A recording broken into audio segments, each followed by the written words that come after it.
નમસ્કાર દર્શક મિત્રો, સત્યમેવ જયતે લાઈવ ન્યૂઝમાં આપ સૌનું હાર્દિક સ્વાગત છે।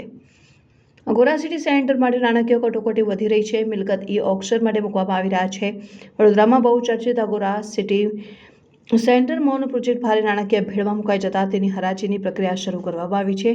અમદાવાદ સ્થિત માનવ ઇન્ફ્રાસ્ટ્રક્ચરની પેટા કંપની બાલાજી કન્સ્ટ્રક્શનના વડોદરાના આ સૌથી મોટા પૈકીના એક પ્રોજેક્ટને LIC હાઉસિંગ ફાઇનાન્સ દ્વારા નાણાં ધીરવામાં આવ્યા હતા, જેણે અગોરા સિટી સેન્ટર પ્રોજેક્ટ કે જે પોતાના નાણાં ચૂકવી શકવામાં અસમર્થ હોવાથી નાણાકીય દ્રષ્ટિએ જોખમી ગણાવ્યો છે, કેમ કે તેના ઉપર 711 કરોડનું લેણું બાકી છે, જેથી બાકી નાણાંની વસૂલાત માટે હરાજીની પ્રક્રિયા શરૂ કરવામાં આવી છે। બાલાજી કન્સ્ટ્રક્શને 9 વર્ષ અગાઉ વડોદરા મ્યુનિસિપલ કોર્પોરેશનના સમાજ સંજયનગર સ્લમ પુનર્વસન યોજના લોકભાગીદારીથી કરવા કામ હાથ ધરી લીધું હતું, જેમાં કમર્શિયલ અને રહેણાંક બાંધકામની કામગીરી શરૂ કરાતા જ તેના નામે છેલ્લા 8 વર્ષથી વિવાદ ચાલી રહ્યો છે।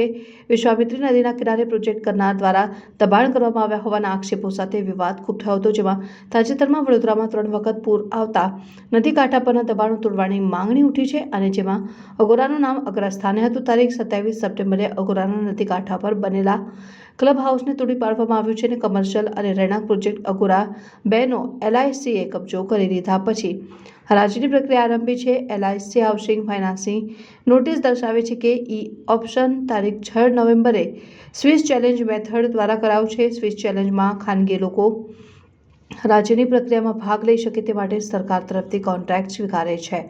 માનવ ઇન્ફ્રાસ્ટ્રક્ચરનું 711.20 કરોડનું લેણું બાકી છે।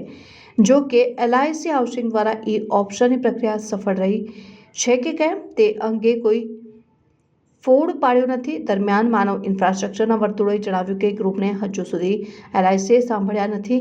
માનવ ઇન્ફ્રાસ્ટ્રક્ચરના વડાનું અગાઉ અવસાન થયા બાદ બધું બિઝનેસ તેમના પત્ની બિનિતા સંભાળે છે, અને માનવ ઇન્ફ્રાના વડા આશિષ શાહના અવસાન બાદ આર્થિક ભીંસ પડતા કંપનીએ લોન રીસ્ટ્રક્ચરિંગ માટે પણ કહ્યું છે। બિનિતા કહે છે કે અમારી મિલકતને ઓપ્શન માટે LIC હાઉસિંગ ફાઇનાન્સે મૂકી છે, તેની અમને ખબર છે। અમે LICને ઈમેલ પાઠવીને જે કંઈ અપડેટ હોય તેની વિગતો અપડેટ કરતા રહેવાનું કહ્યું છે, પણ તેઓ તરફથી કોઈ જાણકારી અપાઈ નથી। મારા પતિના અવસાન પછી બિઝનેસ અમે સંભાળ્યો છે, પરંતુ અમે અને મારી પુત્રીને બિઝનેસ સમજવામાં વાર લાગે તે સ્વાભાવિક છે। આમ છતાં જે લોકોએ અમારામાં વિશ્વાસ મૂક્યો છે અને પ્રોજેક્ટમાં યુનિટ બુક કરાવ્યા છે, તેઓને પોતાની મિલકત જેમ બને તેમ જલ્દી મળી જશે, અને આ અમારી પ્રાથમિકતા રહેશે।